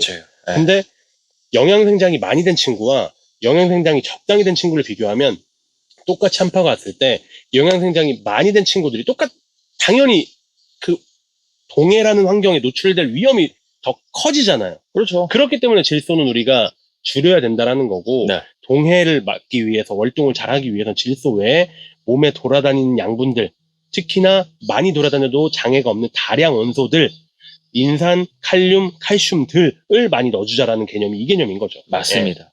그래서 지금 작물의 생리학적으로 이 그래프도 보여주고 있지만 월동을 하는 이제 작물이기 때문에 그래서 인산, 칼륨, 칼슘도 구독 부탁드려요. 좋겠다라는 말씀을 계속 드리고 있었습니다. 그거 말고 월동에 좀 도움이 될 수 있는 팁이 또 있을까요? 구독 부탁드려요. 저는 월동에 도움이 될 수 있는 게 사실 그런 것도 있긴 할 것 같아요. 이제 그 밭을 만들 때 조금 단단한 밭을 만드는 거. 그러니까 되게 되게 부드럽게 이렇게 올리시는 분들도 있잖아요. 흙을 배토를 이렇게 하시는 분들도 있고 조금 더 단단하게 하시는 분들도 있는데 저는 어찌됐건 좀 흙을 부드럽게 올리면 초세는 조금 좋을 수 있습니다만 어찌됐건 서리빨 피해라든지 이런 게 조금 더 많이 일어날 수 있기 때문에 조금 단단하게 하는 게 좋지 않나라고 말씀을 드리는 편이고 그리고 뭐 가장 직접적인 방법은 부직포도 없는 거겠죠. 그렇죠. 아무래도. 따뜻하게 입을 덮어주는 거지 뭐. 네.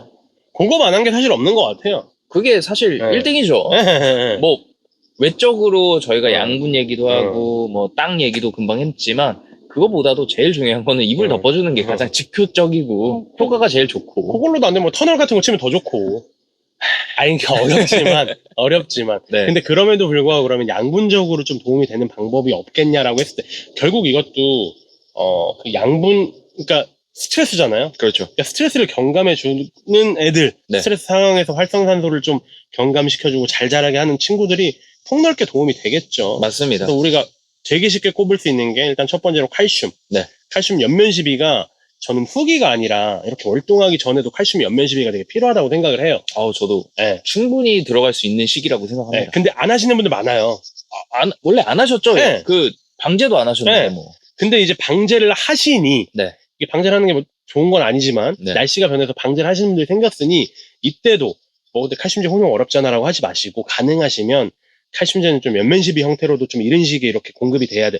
다른 작물들은 필요가 없겠으나 얘는 월동을 해야 되니까. 두 번째로 이제 해조제 정도가 또 있겠죠. 해조제 진짜 괜찮을 것 같아요. 해조제는 시기도 딱 맞아. 어쨌건 영양생장이 한창 되고 있는 시기이기도 하고 강한 스트레스가 예상되는 시기이기도 하기 때문에 그렇죠. 해조제 같은 경우는 마늘 양파의 월동을 돕는 데이터는 굉장히 폭넓게 연구가 되어 있어요. 왜냐면 워낙 도움이 많이 되니까. 그래서 다른 애들도 뭐 규산제도 있고 무슨 뭐 아미노산도 있고 되게 다양하게 있겠지만 저는 꼭 두 개를 써야 된다면 칼슘과 해조제 정도는 월동 전에 한번 좀 적용을 해보시는 것을 적극 추천드립니다. 그럼 시기는 언제 정도에 하면 가장 좋을까요? 이게 심고 사실 뭐 바로 하는 거는 의미가 없을 것 같고. 그렇죠. 그러니까 이거 그러니까 월을 좀 말씀드리기 그런 게 정식월이 다 다르니까. 근데 어느 정도 좀 이것도 뭐 지역마다 너무 다르지만 저는 그래도 정식하고는 한 달은 지나야 되지 않나 생각을 합니다. 그러니까 한 3, 4엽기 정도 됐을 때, 그 정도 됐을 때는 이제 좀 사용을 하셔도 되고. 너무 어린 시기 하면 또 좀 그래. 너무 어린 시기 하면 효과가 많이 떨어질 수 있기 때문에 그 이후에 조금 하시는 걸 더 추천을 드리도록 하겠습니다. 그러면 저희가 이제 월동을 준비하는 뭐 양분에 대해서도 알아봤고, 그 다음에 뭐 토양, 그 다음에 뭐 부직포 덮는 거 이런 것도 말씀드렸습니다. 그러면은 저희가 다음 시간에는 월동 이후에는 어떻게 본격적으로 크는 시기. 본격적으로는 이때 첫 번째 추비는 언제, 어떤 걸 어떻게 주는 게 가장 좋다. 뭐 이런 얘기를 해보는 시간 가져보는 게 좋을 것 같아요. 그러면은 지금까지 농사 대신 알려주는 남자들 농대남들이었습니다. 감사합니다. 그분이 그 지역에서 양파 수매가 1등입니다. 이거는 보증된 거잖아요. 이건 제가 네, 눈으로 확인하고 확인했으니까. 귀로 듣고 보증 받은 거니까 이건 제가 정확하게 말씀드리겠습니다. 네. 양분을 대량으로 흡수하는 시기는 무조건 월동 이온 겁니다. 그렇죠. 그러니까 그것만 그 패턴을 꼭 아셔야 되는 거고. 안녕하세요. 농사 대신 알려주는 남자들. 농대남들입니다. 네, 이번에도 역시나 마늘 양파 4번째 시간입니다. 진짜 이제 양파 마늘 본격적으로 맺히고 크는 시기. 맞아요.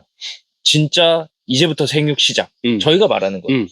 그동안 관행은 약간 밑거름에다가 한 6, 70 주고 추비로 이제 30밖에 안 줬지만 저희는 이제 반대로 하라고 했으니까 본격적으로 양분을 공급해야 되는 시기라고 말씀드리는 맞아요. 시기입니다. 방제도 활발하게 하고 네. 양분 공급도 활발하게 해야 되는 시기. 네. 네, 지역마다 이제 다르지만 한 2월 정도부터 2월 중순 뭐 날씨에 따라서 좀 달라지겠지만 2월 중순부터 이제 보통 추비를 좀 던져주시는 것 같아요. 네. 근데 이때 그동안은 뭐 요소, 뭐 NK 이런 거 주시는 분들 많았는데 네. 저희가 추천하는 건 혹시 어떤 다른 비료가 있습니까? 저는 무조건 네. 이 시기에 네. 그러니까 웃걸음을 3번만 한다고 할게요. 그렇죠. 가정할게요. 뭐 2-3번 하시니까. 아니 뭐 4번, 6번도 있고 아유, 8번도 있어요. 그건 잘하시는 네, 분들. 잘하시는 이거 분들이고. 보실 필요가 없는 근데 분들. 저는 기본적으로 3번은 하셔야 된다고 생각합니다. 최소 미니멈. 네. 2번, 1번은 적고 그렇죠. 3번 2월, 3월, 4월 네. 3번 기준으로 말씀드리겠습니다. 네. 1차 웃걸음은 저는 무조건 복합 제품을 추천합니다. 복합이라고 하면 MPK. NPK 다 들어있는 거. 어, 질소, 인상, 칼륨 다 들어있는 거. 그 이유는 더 말하지 않아도 알 것 같은데요. NK 때문이 아니라 인산 때문이죠. 정말. 인산. 네, 그쵸. 양파 인산 마늘은 인산을 진짜 많이 신경 써야 되고, 그리고 이 2차 웃걸음 하는 시기적으로 어떤 시기냐면은 그 뿌리 대 지상부의 비율이 더 확 짧아지는 시기예요. 아, 그렇죠. 네. 맞아요. 맺히잖아요. 맞아요. 그러니까 이게 얘네 채소 아니야, 얘네 줄기야, 잎이야, 뭐 이러신 분들이 있는데 어쨌건 뿌리가 나야 되는 자리에 맺히잖아요. 맞아요. 예, 저도 그 뿌리 아닌 거 알아요. 네. 익명류인 거 알아요, 저도. 뭐 저도 압니다. 근데 그냥 뿌리라고 할게요, 편하게. 네, 네. 근데 뿌리가 나야 되는 자리에 뿌리 외에 뭔가가 생기잖아요. 네. 그러니까 뿌리 대 지상부의 비율이 급격하게 줄어드는 시기예요. 그렇죠. 그러니까 이 시기일수록 인산을 되게 잘 관리해줘야 된다라는 거죠. 그래서 굳이 인산 관리해야 되는 중요한 크리티컬한 시기 2시기를 뽑으면 저는 첫 번째가 이런 1차 옷걸음 시기와 두 번째가 밑거름 시기라고 생각을 하는 겁니다. 근데 농가분들이 또 이렇게 생각하실 수 있을 것 같아요. 농가분들이 생각하는 게 이제 그때는 이 줄기를 막 뻗게 해야 이게 마늘도 그렇고 양파도 그렇고 양파 같은 경우에는 줄기 하나 뻗을 때 이 편 하나 생기는 거고 하는데 이때 굳이 인산을 줘가지고 생육을 늦추는 거 아니냐? 뭐 이런 식으로 생각을 하실 수 있을 것 같습니다. 그렇죠. 그러니까 이게 이런 나쁜 말 하면 안 되니까. 이게 그거죠. 인산 넣어주면 생육이 멈추고 네. 질소 넣어주면 생육이 빨라진다. 네. 이거 오해예요. 아, 그렇죠. 너무 오해고, 우리가 그 억제제 얘기할 때 인산칼륨 억제제는 근권부가 아니라 지금 연면시비에서 네. 고농도를 한번 세게 줘가지고 질소의 합성을 방해하는 생리적 억제를 얘기한 거잖아요. 맞습니다. 이게 지금 근권부로 인산이 되게 젠틀하고 마일드하게 질소랑 같이 공급이 되면은 필요한데 쓰이면서 생육이 절대로 늦어지지 않습니다. 그러니까 적절하게 들어간 인산은 어찌됐건 도움이 된다는 거잖아요. 당연하죠. 네. 이거 다시 해봐요. 저번 시간에 똑같이 질소 자, 이만큼 질소, 주고 있고 칼륨 이만큼 주고 있고 칼슘 이만큼 주고 네. 인산 이만큼 주고 있어요. 네. 근데 지금 이거 질소 줄여봐요. 질소 줄이고 칼륨 늘리고 칼륨 조금 늘리고 칼슘 늘리고 네. 인산도 늘려야 된다는 네, 거예요. 맞아요. 네. 지금 이 패턴으로 우리가 바꾸자라는 거예요.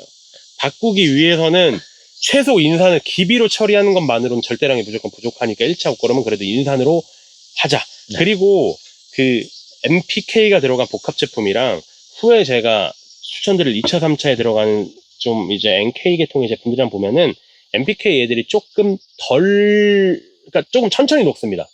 아, 그렇죠. 흡수가 좀 늦어요. 맞아요. 흡수가 좀 늦으니까 네. 그나마 좀 땡겨서 1차에다 추천을 드리는 거예요. 그러니까 2차, 3차에다 했을 때는 그래도 날씨가 좀 따뜻하게 풀려 있고 그리고 이제 물 대주고 그렇죠. 하니까 저는 먹을 수 있다라고 생각을 하긴 하는데 혹여나 아깝게 인산 흡수가 안 되는 경우가 있어서 네. 인산에도 흡수하는 그 기간, 네. 땅에 흡수 가능한 형태로 바뀌는 그 기간을 좀 벌어주기 위해서 네. 굳이 1차 옷걸음을 추천을 드리는 겁니다. 굳이 1차 옷걸음에 추천한 이유에 대해서 맞습니다. 말씀드렸고 네. 지금 요소하고 NK 말고 복합 비료를 주라고 말씀을 해주셨고 좀 인산이 들어간 거를 좀 신경을 써라. 인산이 이때는 분명히 필요한 시기고 NPK 비료 같은 경우에 NK나 요소보다 조금 녹는 시간이 조금 늦기 때문에 이 친구 같은 경우 굳이 좀 1차로 줬으면 좋겠다 라고 말씀해 주신 것 같습니다. 이것도 제가 확실하게 말씀을 드리도록 하겠습니다. 이게 제 경험담. 네. 이 MPK를 1차 옷걸음에 적용하는 게 사실 네. 흔치 않은 농법이었습니다. 지금은 좀 있어요.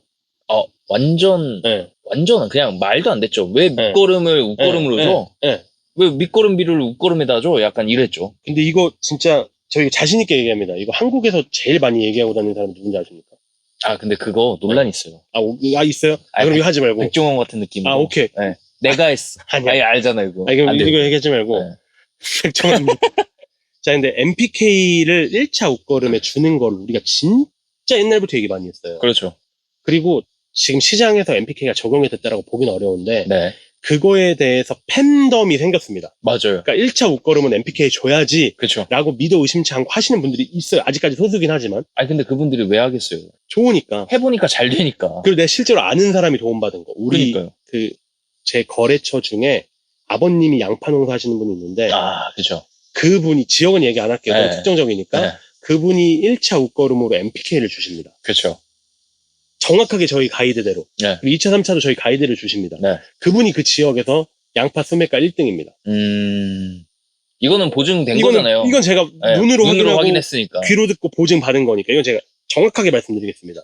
그냥 1차 옷걸음에 NK 쓰시거나 요소 쓰셨던 거를 MPK로만 바꾸시더라도, 그러니까 양도 그냥 동량으로 바꾸셔도 돼요. 맞아요. 동량으로 바꾸시고 MPK도 종류가 되게 많고 비분이 되게 다양하게 있을 텐데, 오케이. 그냥 그것도 그냥 아무거나 그냥 P가 들어갔다는 게 중요하다고 생각합니다. 대신 1% 이런 건 안 돼요. 요즘에 NK 비료라고 해놓고 맞아. 인산 1% 넣어놓고 해놓은 거 있어요. 근데 그런 걸 말씀하시는 건 아니잖아요. 그렇죠? 구독 부탁드립니다. 웬만하면은 그래도 1대1대1 비율로 들어가게. 웬만하면. 그리고 질산칼슘 또 추가로 넣게. 웬만하면. 좀 치사해. 이런 인산 1 딱 이렇게 넣어놓고 이제 이것도 그러네. 인산 들어있다 이렇게 하시는 분들이 있어가지고. 그러네. 고맙다. 내가 이렇게 얘기했는데 나 썼는데 안 되는데 그러네. 그렇게 피 높게 좀 그래도 질소만큼 들어가는 그런 제품 쓰시면, 동량 쓰시면 무조건 더 잘 된다. 맞아요. 네. 그런 거를 한 번씩 짚어주셔야 돼요. 이제 맞아. NK만 안 쓰고 나도 인산 써 하는데 보면은 1% 들어있어요. 그러면 이게 쓰는 게 아닌데. 맞아. 이렇게. 맞아. 맞는 얘기예요. 네. 그렇게 될 것 같고, 그러면 지금 그래도 어찌됐건 질소가 안 중요하다, 칼륨이 안 중요하다, 이게 아니잖아요. 질소, 칼륨 중요하긴 한데 거기에 인산을 추가적으로 줬으면 좋겠다는데, 맞아요. 질소하고 칼륨, 인산 이거 3개 중에 만약에 진짜 한 선택해야 됩니다. 질소만 줄 건지, 와, 어려운 질문이네. 칼륨만 줄 건지, 인산만 줄 건지. 인산만 줄 건지. 네. 3개 중에 그냥 선택. 이거는 어쩔 수 없이 하는. 이거는 약간 조금 얘기가 갈릴 것 같은데요. 네. 저는 그럼 질소 줄게요. 저도 질소 줄 거예요. 전 질소 줄게요. 네. 물론 그렇게 하면 안 돼요. 네. 근데 굳이 셋 중에 하나를 꼽자라고 하면 어쨌건 제일 많이 들어가야 되는 질소. 그리고 1차 옷걸음 시기니까 아직까지 지온이 그렇게까지 올라온 상황이 아니거든요. 맞아요. 그러니까 그 안에서 뿌렸을 때 최대한 흡수율이 좋은 것을 보장할 수 있는 질소.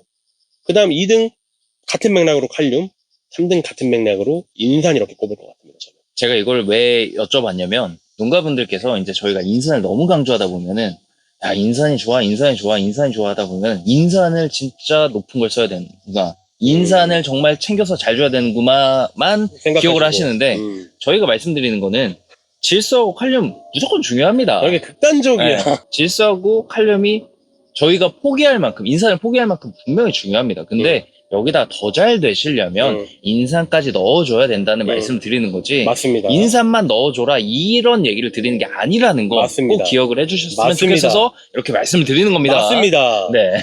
좋아요. 구독 부탁드려요. 이때부터가 이제 뭐 잎도 늘리고 이제 빵도 크게 만들 수 있는 첫 기회인데, 그러면은 이때 들어가는 비료는 아까 MPK가 들어간 비료를 줬으면 좋겠다라고 했는데, 보통 2월부터 주시는데 그럼 양 같은 경우에를 어떻게 주면 좀 좋을까요? 주시는 양만큼 줘도 돼요. 근데 제가 추천하는 거는 1차, 2차, 3차 옷걸음에서 300평 기준으로 말씀드리면 1차 옷걸음 한 30kg 정도 왔다 갔다, 2차, 3차 옷걸음은 30에서 45kg으로 조금 더 늘려가지고 주시는 거를 추천을 드립니다. 그러면은 지금 추비로 총 주는 게 보통 90kg 이상. 그렇죠. 3번은 주셔야 된다고 맞아요. 했으니까. 30kg, 뭐 35kg, 35kg 생각을 하면 무려 100kg가 되는 거겠죠. 지난 편에서 말씀하신 게 아까 한 150kg 정도 주는데 60은 우리는 저쪽. 90kg는 기비해주고 웃걸음으로 60kg 정도 줬는데 진짜 이거를 그냥 이대로 바꾼 거예요. 바꾼 거예요. 네. 바꾸는 게, 이것도 그래프 보시면은, 이 그래프가 지금, 커뮬레이티브, 그러니까 어큐뮬레이티브, 그러니까 누적 그래프잖아요. 맞아요. 누적 그래프니까 기울기가 되게 의미하는 바가 큰데, 초기에 들어가는 그 절대량보다 중기 이후에 그래프의 기울기가 훨씬 급하거든요. 맞아요. 그러니까 양분이 쏟아 부어져야 되는, 네. 양분을 대량으로 흡수하는 시기는 무조건 월동이온 겁니다. 그렇죠. 그러니까 그것만, 그 패턴을 꼭 아셔야 되는 거고, 그것만 염두에 두시면은 밑거름을 많이, 웃걸음을 적게 하는 그 관행농법을 밑거름을 적게, 웃걸음을 많이 하는 농법으로 바꿀 수 있다라는 거죠. 네. 네. 그리고 여기서 하나만 더 붙이면은 1편에서 저희가 완효성 얘기했어요. 네. 완효성이 이때부터 터져야 되는 겁니다, 사실. 그렇죠. 만약에 진짜로 그 제대로 결과를 설계가 됐다면. 네. 근데 지금 온도 낮다고 인산도 지금 잘 안 주시려고 하는 판에 이때 완효성이 잘 녹냐? 이때 또 비가 좀 엄청 많이 오는 시기냐? 또 아니잖아요. 2월 중순 이럴 때는 잘 안 오잖아요. 설마 그리고 이때 완효성 비료를 웃걸음으로 주시진 않겠죠? 설마? 근데 그런 분도 있을 것 같은데. 그분은 더 잘못됐죠. 네. 왜냐면 2월, 3월, 4월이란 한정된 시기에 그렇죠. 바로 흡수해가지고 이용 가능한 형태로 바뀌어야 되니까 완효성을 웃걸음으로 주시는 건 이거는 설명할 것도 없을 것 같고 그렇죠. 밑거름으로 주시는 패턴은 우리 용욱 씨가 말씀해 주신 것처럼 2월, 3월, 4월에 과연 이 비율대로 터질 것이냐. 네. 근데 이 비율대로 터지는 게 너무 제한적이다. 그렇죠. 날씨가 너무 기승변덕을 벌이고 그리고 특히 2월이라는 1차 웃걸음 마지막으로 인산을 공급할 수 있는 이 절호의 시기에 과연 인산이 공급 가능한 형태로 완효적인 형태로 잘 침출이 될 것이냐라는 부분은 우리가 보장할 수가 없다라는 부분이죠. 그리고 지금 이걸 보고 계시는 것만으로도 제 생각에는 지금 추비를 던지실 준비를 하고 계신 거예요. 근데 완효성을 왜 쓰셨냐고요. 그럴 거면. 이미 쓰셨어? 그러니까 이거 지금 보시는 분들께서는 지금 완효성을 이미 쓰고 나서 이제 보시는 거 아니겠습니까? 이거 쓴 거 빼라고 할 수도 없고 이거 큰일 났네 이거. 쓰셨어? 다음번에는 좀 그 밑거름 들어가기 전에 영상 찍어야겠다. 네. 아쉽네. 그러니까 완효성을 좀 쓰시는 거를 진짜 다시 한번 생각해 보시라. 이게 생육 기간이 긴 건 맞아요. 맞는데 추비 뿌리실 생각하면서 완효성을 도대체 왜 쓰시냐고요. 완효성은 추비를 안 쓰시려고 쓰시는 거잖아요. 근데 맞아요. 추비를 쓰실 거 다 감안을 하시고 완효성을 쓰신다? 그러면은 그냥 그거는 회사 배불러 죽이죠. 자, 정리하면 양파, 마늘 같은 친구들은 웃걸음 시기에 웃걸음 시기라고 표현할게요. 네. 웃걸음 시기에 밑거름 시기에 비해서 웃걸음 시기가 필요로 하는 양분량이 많습니다. 네. 그래프로 보셨던 것처럼. 네. 그리고 그 비율은 질소, 칼륨, 칼슘 순서입니다. 그렇죠. 그러니까 칼슘 넣어주셔야 되는 거고요. 네. 그리고 웃걸음 시기에 더 많은 양분을 필요로 하니 웃걸음의 양을 밑거름보다 많이 넣어주셔야 되는 겁니다. 맞습니다. 그거 왜 인산이 중요한 생리적인 이유나 생태적인 한계에 대해서 말씀을 드렸잖아요. 그렇기 때문에 마지막으로 인산을 공급할 수 있는 시기인 1차 웃걸음 시기는 NPK 형태의 복합 제품을 공급하셔야 되는 거고 제 생각에는 비중에 따라 조금 다르긴 하겠지만 300평 기준으로 한 2, 30kg 1차 웃걸음, 네. 2차, 3차 웃걸음은 3, 40kg를 적용하는 것을 추천드립니다. 오늘은 제가 한번 정리를 해주셨네요. 오늘은 제가 지금 오줌 마려워서 빠르게 정리를 한번 해봤습니다. 빨리 끊어야 돼요? 네네네. 알겠습니다. 네네네. 알겠습니다. 그러면은 저희가 다음 시간에는 본격적인 생육기 2월 이후에 3월, 4월에 대해서도 말씀을 드려야 되잖아요. 벌킹 시기. 네. 네. 실제적으로 마늘이나 양파가 가마 커지는 시기에. 시기. 그 시기에는 비료를 또 어떻게 넣어줘야 되는지 그걸 말씀드릴 테니까 다음 시간에 또 시청해 주시면 감사하겠습니다. 그럼 지금까지 농사 대신 알려준 남자들 농드남들이었습니다. 감사합니다. 굳이 광합성 잘 하지도 못하는 그런 늙은 친구들이, 늙은 잎들이 또 증사는 이빠이 땡겨가지고 칼슘을 다 가져가요. 욕심쟁이. 그렇죠. 그 느낌인 거예요. 너 지금 늙은 나를 보고. 아니요. 비료를 주니까 벌마늘이 생기는 게 아니라 질소만 주니까 벌마늘이 생기는 거예요. 맞아요. 안녕하세요. 농사 대신 알려준 남자들 농드남들입니다. 드디어 마지막 시간. 양파, 마늘이 진짜 본격적으로 땅속에서 커지는 시기. 네. 벌킹 시기라고 하죠. 맞습니다. 근데 말씀드리기 전에 저번에 아이디어 한번 내셨잖아요. 주변 손에 사람들의 손 잡고 한 번씩 프로젝트. 한 번씩 이제 우리 구독을 눌러주게 하자. 근데 그거 왜 안 되냐 잘? 잘 안 하신 것 같아요. 그래서 한 번 더 말씀드리겠습니다. 왜 안 돼? 쉽지 않냐? 옆에 친하신 분 데려가서 친하신 분 핸드폰 키고 저희 농대남들 검색한 다음에 구독 누르고 그게 끝입니다. 구독 한 번 눌러야 돼요. 네, 여러 번 누르면 안 돼요. 두 번 누르면 안 돼요. 두 번 누르면 취소돼요.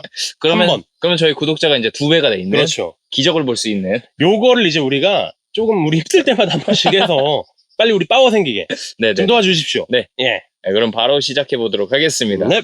네. 마지막 편이고요. 저희가 말씀드릴 게 이제 생육 막바지 전, 그러니까 진짜 완전 큰 시기, 막 3월, 4월 이때부터는 정말 관리 열심히 하시잖아요. 비료도 많이 주시고, 그때 이제 농약도 많이 치시고, 그리고 심지어 이때 벌킹도 많이, 그냥 커지는 것도 많이 돼요. 맞아요. 물론 이제 거의 끝에 가서 도복되고 나서 완전 더 커지긴 하지만, 이때도 많이 커진 시기이기 때문에, 이때 비료는 또 어떻게 줘야 되는지, 어떻게 관리해야 되는지에 대해서 말씀드려보는 시간 가져보도록 하겠습니다. 네. 이 시기에는 그러니까 기본적으로 다마가 커진다라는 거에 제일 방점을 찍어야 될 것 같아요. 그렇죠. 그러면 과일들 다마 커지는 거나 양파 다마 커지는 거나 똑같아요. 네. 포인트는 광합성을 많이 하고 네. 그 광합성의 동화산물을 많이 전류시키면 되는 겁니다. 밑으로 이렇게 보내주는 거죠. 근데 그 전류시키는 게 사실 환경 제어로 만들어야 되잖아요. 그렇죠. 원래는 그렇죠. 전류의 적절한 온도도 만들어주고 네. 해야 되는데 노지에서 그걸 어떻게 합니까? 그렇죠. 그러면 그나마 도움이 되는 게 전류에 도움이 되는 양분을 얘기하는 게 그나마 유효할 것 같은데 맞아요. 전류에 도움이 되는 양분들 많습니다만 굳이 하나만 꼽자면 저는 칼륨 꼽겠습니다. 칼륨. 그렇기 때문에 2차, 3차 시기에 메인 포인트는 칼륨. 맞습니다. 메인 저도 포인트는 칼륨. 이게 그 같은 자료를 본 네네네네. 그런 건지. 네네네. 네. 메인 포인트는 칼륨이에요. 네. 그리고 두 번째로 일단 그러면 양 같은 거 얘기하기 전에 이 칼륨이 1등으로 중요한 것까지는 이해됐을 거예요. 두 번째로 이런 질문을 하겠습니다. 2차, 3차 시기가 되면은 좀 이제 본격적으로 밭의 온도가 올라가기 시작을 하죠. 그렇죠. 그리고 물도 많이 대준 시기입니다. 그리고 그때 또 비가 좀 잘 와요. 네. 이제 봄비 같은 것들이 좀 내리죠. 그죠? 네. 그러면 이 시기에 농가분들이 또 걱정하는 포인트 중에 하나가 웃자란 포인트가 있습니다. 굉장히 많이 걱정하시죠. 네. 이제 웃자람이 이게 딱 양파는 그래도 좀 잘 안 보이는데 마늘은 진짜 잘 보이잖아요. 보이죠? 마늘은 이게 이렇게 나니까 예쁘게. 예. 진짜 요 간격이 어느 정도냐에 따라서 바로 이게 보입니다. 웃자라는지 안 자라는지. 이 절간 간격이 그죠? 그쵸. 네, 그게 보여요. 네. 보이는데 이 절간 간격으로 이렇게 제대로 보는 게 아니라 야, 나 지금 되게 뭉뚱그려서 나 지금 입이 너무 커. 네. 나 지상부가 너무 무성해. 네. 라고 말하는 부분도 오해가 있을 수 있다라는 걸 먼저 얘기하고 싶어요. 맞아요. 그러니까 양파 마늘이 크려면은 지상부도 커야 돼요. 당연하죠. 근데 그거를 생각을 못 하시고 어떻게 생각하시냐면 야, 양부는 한정적이야. 근데 이게 지상부가 커지는 거는 그만큼 지상부에 크느라 양분을 소모했다는 거니까 양파 마늘이 커지지 않을 가능성이 높아라고 오해를 하신다라는 거죠. 양파 마늘이라는 친구는 땅에서 양분을 흡수하는 걸로 커지지 않습니다. 절대로. 그렇죠. 땅에서 양분을 흡수하고 입에서 광합성을 해가지고 동화산물이라는 걸 만들어내고 네. 그 동화산물을 양파 마늘 쪽으로 전류시켜서 커지는 거예요. 맞아요. 그렇기 때문에 땅에서 양분 공급도 굉장히 중요하지만 입에서 광합성이 잘 되게 일어나게 해야 된다라는 거죠. 그렇죠. 자, 이게 한 예를 들게요. 좀 연관된 얘기는 아닌데 왜 지금 대기 중에 이산화탄소 농도가 원래 한 350ppm 정도 됩니다. 0.035% 정도. 네. 근데 이게 점점 시간이 지나면서 높아졌어요. 지구온난화 때문에. 그렇죠. 그러니까 지구온난화가 된 거죠. 네. 사람들이 화석연료를 많이 쓰니까. 지금 현재 뭐 420ppm, 네. 410ppm 얘기하더라고요. 맞아요. 0.035가 0.042까지 높아진 겁니다. 네. 조졌어요, 지구. 겁나 더워요. 근데 이산화탄소가 높아진 게 또 작물들 입장에서는 다행인 측면이 있습니다. 그렇죠. 작물들 사실 입장에선 광합성을 할 때 재료를 이산화탄소를 소모하니까. 그렇죠. 그럼 이때 이산화탄소가 어디까지 높아졌을 때 작물이 좋아하냐라는 거를 여러 가지 실험을 통해서 검증해보면 작물들 종류에 따라 다르지만 한 1500ppm까지가 이산화탄소 포화점이라고 볼 수 있어요. 맞습니다. 그 말은 반대로 지금 대기 중에 400밖에 없으니까 1500을 넣어주면 양파 마늘이 잘 자란다는 거거든요. 그러니까 1000 정도 더 해주면. 넣어주면. 네. 근데 이게 식물마다 달라요. 그럼 이거 나눠볼게요. 과채류랑 네. 그냥 뿌리 작물로 나눠보겠습니다. 근채류로. 네. 자, 양파 마늘은 과채류는 아니고 근채류 쪽에 속하겠죠. 뭐 어찌됐건 인경이 뭐, 비례하는 거긴 그러니까, 하지만 그래도 근채류 쪽에 네. 그러면 여기서 문제. 과채류랑 네. 근채류랑 뭐가 더 높은 이산화탄소를 선호할까요? 과체류요. 그죠? 네. 저도 과체류라고 생각을 하는데 네. 최소값은 과체류가 높지만 최대값은 근체류가 높습니다. 아, 최대값은 또 근체류가 높아요? 오. 그러니까 더 쉽게 얘기하면 근체류도 네. 과일만큼 네. 잎들이 많고 커야 된다는 거예요. 그러니까 광합성을 잘 해야 된다는 거네요, 맞아요. 결국에. 광합성을 잘 할 수 있는 능력이 있다라는 거예요. 그러네요. 얘네가 뿌리가 빈약한 거지 잎이 빈약하진 절대 않아요. 아, 그것만 아시면 돼요. 그러니까 우리가 웃자랐네라고 그냥 이거를 치부할 게 아니라 진짜 웃자란 건지 혹은 지상부의 생육이 좋은 건지 봐야 된다는 거죠. 하긴 근데 이게 밑에가 이렇게 크려면 어찌됐건 양분을 지금 만들어가지고 밑으로 보내줘야 되니까 위에가 어느 정도 컸을 때 커져야만 밑에가 커질 수 있는 확률이 조금 더 당연하죠. 높긴 하겠죠. 당연히. 그걸 잊어버리면 안 된다니까. 그걸 잊어버리면 안 되니까 계속 제가 뭐 광합성이 있어서 이산화탄소 포화점까지 예를 들어 네. 설명을 드린 거예요. 그러니까 네. 그것만 봤을 때도 뭐 고추, 토마토만큼 잎들이 좋아야 된다라는 거예요. 양파, 마늘도 과체류만큼. 맞아요. 그러니까 좋아야 된다라는 거예요. 그러니까 좋으니까 웃자라지 않을 정도로 잎들을 잘 키워야 되고 그럼 잎들을 잘 키울 수 있는 제일 중요한 양분은 뭐가 있겠습니까? 근데 전 질소, 그럼 그다음에 칼륨 네. 이렇게 두 가지. 그럼 1등이 칼륨이었고 아까 전에 네. 전류시켜야 되니까 네. 잎 잘 키워야 되니까 2등이 이제 질소네요. 네. 그럼 끝났네요. NK. NK. 네. 근데 봐봐요. 네. 여기서 하나 더 있어요. 여기서 하나 내지 두 개가 더 있는데 최소 NK 지금 최소 NK. 말씀하셨습니다. 최소 NK. 네. 하나 더 봐야 되는 게 똑같은 일들이 벌어집니다. 날씨가 풀리고 있어요. 네. 물도 많이 들어가고 있고 그렇죠. 질소도 지금 들어가고 있습니다. 네. 심지어 땅에 잠재되어 있는 질소도 있어요. 그렇죠. 퇴비에서 이제 유기태 질소가 무기태로 변환돼서 막 들어가기 시작을 합니다. 그죠? 날씨 풀리고 그러니까. 네. 막 그래서 질소가 지금 들어가요. 비도 네. 오니까 질소 막 들어가. 맞아요. 비 오면 빗물은 질소다 막 이런 얘기 있잖아요. 그렇죠. 들어가요. 들어가면은 무슨 일이 생기냐 또 큰 잎과 네. 어린 잎들의 생육 속도의 차이가 또 발생하게 되겠군요. 그럼 이제 어떤 일들이 발생하냐? 칼슘이 또 우리가 별로 넣어주지도 않았고 신경도 못 썼던 칼슘이 또 큰 잎 쪽으로만 집적이 되어지겠네요.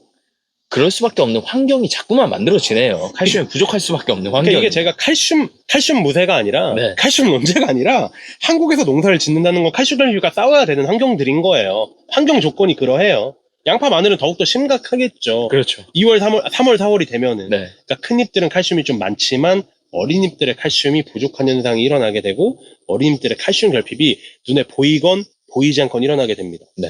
그리고 광합성 효율에서 따져봤을 때 중이엽을 100이라고 따지면은 네. 신엽이 한 70, 80 나오고 늙은 잎들이 한 40, 50밖에 안 나온다고 그렇죠. 말씀을 드렸잖아요. 네. 그러니까 굳이 광합성 잘 하지도 못하는 그런 늙은 친구들이 늙은 잎들이 또 증사는 이빠이 땡겨가지고 칼슘을 다 가져가요. 욕심쟁이. 그렇죠. 그 느낌인 거예요. 너 지금 늙은 나를 보고 아니요. 오해예요. 나는 늙은 잎이 오해예요. 나는 내 나이 정도면 늙은 잎이 아니라 중이엽 정도로 봐야죠. 왜? 효율이 좋아. 오해를 하세요. 너무 나를 보고 너 욕심쟁이 이랬으니까. 그래서 임팩트를 주기 위해. 오케이. 그래서 이렇게 노엽들 네. 노엽들이 칼슘을 가져가고 광합성도 잘 못하는 상황이 되니 이 환경을 개선하기 위해서 신엽들에도 칼슘을 공급해야 되겠군요. 그렇죠. 그럼 칼슘의 연면 시비도 굉장히 효과적인 방법입니다만 아까 전에 말씀드렸다시피 칼슘은 세 번째로 먹어야 되는 양. 맞아요. 그죠? 절대량을 줘야 되는데 연면 시비는 효율은 좋지만 절대량을 공급할 수 있는 방법은 아니기 때문에 또 묶거름의 형태로 뭐가 들어가야 된다? 칼슘이 칼슘, 들어가야 칼슘. 된다. 그럼 NK 칼슘 끝. NK 칼슘. NK 칼슘. 2차, 2차, 3차는 3차 전부 다 NK 칼슘인 겁니다. 결론은 NK 칼슘이면 좋겠다라는 거. 네. 그리고 조금 신경 쓸 수 있으면 황 정도나 마그네슘 정도도 신경 써주시면 참 좋은데 저는 굳이 이 안에서 또 하나를 꼽자면 황 정도. 네. 황 정도 품질을 위해서.